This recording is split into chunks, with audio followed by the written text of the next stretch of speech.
আওয়ামী লীগ নিষিদ্ধ করার বিষয়টি বিবেচনা করছে সরকার। শুক্রবার ৯ মে প্রধান উপদেষ্টার ভেরিফাইড ফেসবুক পেজে দেওয়া এক বিবৃতিতে এ তথ্য জানানো হয়।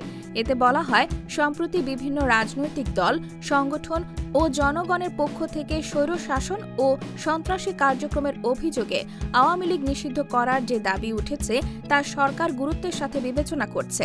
এ ব্যাপারে সরকার রাজনৈতিক দলগুলোর সাথে ইতিমধ্যে যোগাযোগ স্থাপন করেছে, তাদের সাথে আলোচনা করে দ্রুত সিদ্ধান্ত গ্রহণ করবে।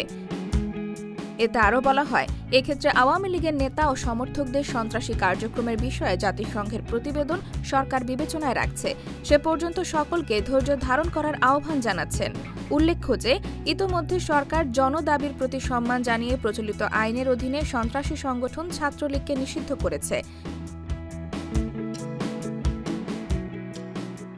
বিবৃতিতে আরও বলা হয়, সরকারের পক্ষ থেকে মানবতাবিরোধী অপরাধের সঙ্গে জড়িত সংগঠনের বিরুদ্ধে ব্যবস্থা গ্রহণের জন্য আন্তর্জাতিক অপরাধ আদালত আইনের প্রয়োজনীয় সংশোধনী আনার উদ্যোগ নেওয়া হয়েছে।